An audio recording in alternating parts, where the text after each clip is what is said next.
जय श्री कृष्णा। राधे राधे मित्रों, स्वागत है फिर एक बार हमारे शुभ भक्ति ज्ञान यूट्यूब चैनल पर। आज की वीडियो में हम जानेंगे मोक्षदा एकादशी मार्गशीर्ष, जिसे अघन का महीना भी कहते हैं।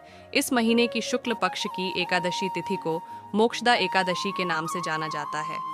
इसी दिन श्री कृष्ण ने महाभारत के युद्ध में कुरुक्षेत्र में अर्जुन को गीता का ज्ञान दिया था।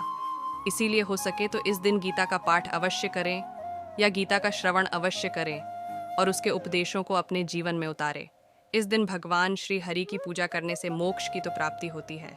साथ के साथ यह दिन पितरों के लिए भी बहुत अच्छा माना जाता है। मोक्षदा एकादशी को व्रत रखकर शुभ मुहूर्त में श्री हरि की पूजा करें और मोक्षदा एकादशी की व्रत कथा सुनें। यदि आपके पितरों को मोक्ष नहीं मिला है या शांति नहीं मिली है तो आप अपने पितरों के निमित्त मोक्षदा एकादशी का व्रत रख सकते हैं और व्रत के बाद इस एकादशी व्रत के पुण्य फल को दान करने से वे भी पाप मुक्त होकर सद्गति को प्राप्त करेंगे। उन्हें मोक्ष मिल जाएगा। पौराणिक कथा के अनुसार राजा खान ने मोक्षदा एकादशी की व्रत विधि पूर्वक की थी और शुभ मुहूर्त में पारण कर अपने व्रत के पुण्य को अपने पिता को दान किया था। ऐसा करने से उनके पिता को नरक से मुक्ति मिली थी और उन्हें मोक्ष की प्राप्ति हुई थी। और जब राजा की मृत्यु हुई तो उन्हें भी इसी व्रत के पुण्य प्रभाव से स्वर्ग की प्राप्ति हुई थी।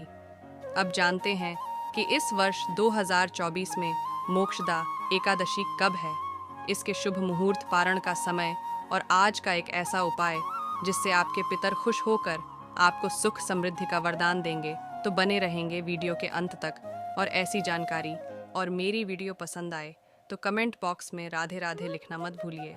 इस वर्ष अघन शुक्ल पक्ष की एकादशी 11 दिसंबर को पड़ रही है। 11 दिसंबर के दिन ब्रह्म मुहूर्त प्रातः 5 से 6-9 तक है। उस दिन आप मोक्षदा एकादशी की पूजा सुबह 7:04 से 11:48 के बीच में कर सकते हैं और इसी दिन सुबह 7:04 से 8:02 तक लाभ उन्नति का मुहूर्त है।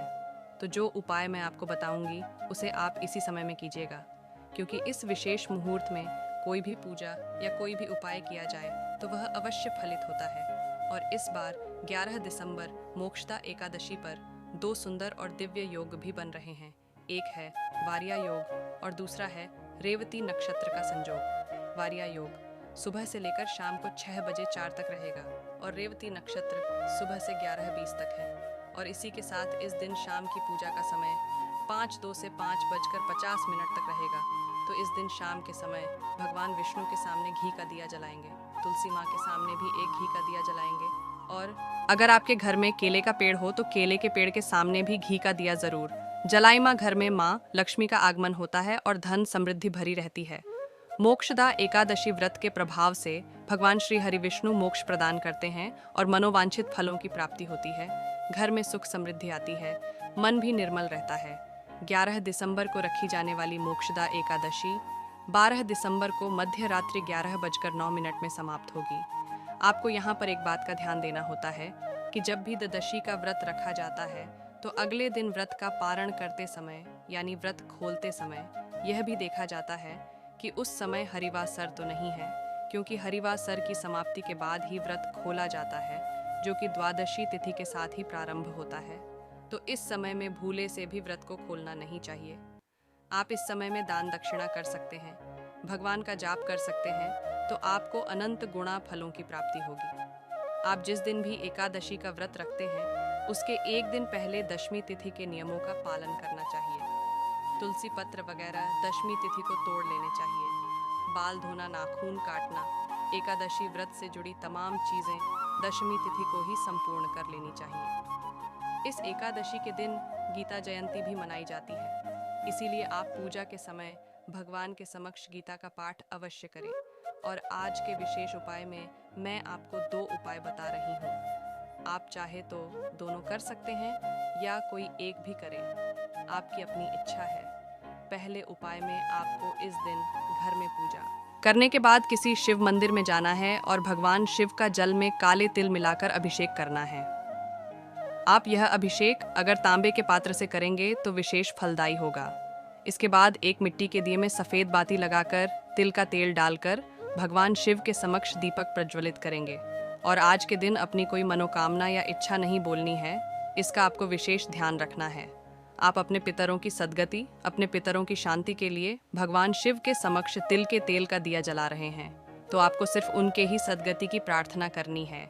यह उपाय करने से आपके घर में अगर कोई पितृदोष हो या आपकी कुंडली में पितृदोष हो, यह सारी समस्याओं को दूर करके आपके ऊपर पितरों की कृपा बरसाता है। इसके बाद दूसरे उपाय में आपको 12 ब्राह्मणों को किसी विष्णु मंदिर में भोजन करवाना है। यदि आप 12 ब्राह्मणों को भोजन करा पाने में समर्थ है तो यह उपाय ज़रूर कीजिएगा। इससे आपको अद्भुत परिणाम दिखेंगे। आप हो, आपका परिवार हो, आपकी संतान हो, सभी उन्नति तरक्की करने लगेंगे, बरकत होनी शुरू हो जाएगी। और अगर किसी कारणवश 12 ब्राह्मणों को भोजन ना करा पाएँ तो 12 पीली मिठाई विष्णु भगवान के मंदिर में भगवान विष्णु को अर्पित करके उस मंदिर के पुजारी को दे दें, या 12 ब्राह्मणों को भी बांट सकते हैं। और भगवान विष्णु के मंदिर में 11 तुलसी के पत्ते अवश्य अर्पित कर दें। आप चाहे तो दोनों उपाय कर सकते हैं या अपनी इच्छा के अनुसार जो आपको पसंद आए वह कर सकते हैं। पितरों का हमारे जीवन में विशेष स्थान होता है। शास्त्रों में वर्णित है कुलदेवी पितर और इष्ट देव की, जहाँ पूजा होती है धन और बरकत वहाँ से कभी खत्म नहीं होती। तो यह थी मेरी मोक्षदा एकादशी से जुड़ी ज़रूरी जानकारी। अभी ऐसे बहुत सारे उपाय और मोक्षदा एकादशी से जुड़ी बहुत सारी जानकारी आपको इस चैनल पर लगातार मिलती रहेगी। साथ में मोक्षदा एकादशी की व्रत कथा भी सुनेंगे। तो ऐसी जानकारी के लिए हमारे शुभ भक्ति ज्ञान यूट्यूब चैनल को सब्सक्राइब कर लेना और कमेंट बॉक्स में जय श्री कृष्ण लिख देना। धन्यवाद।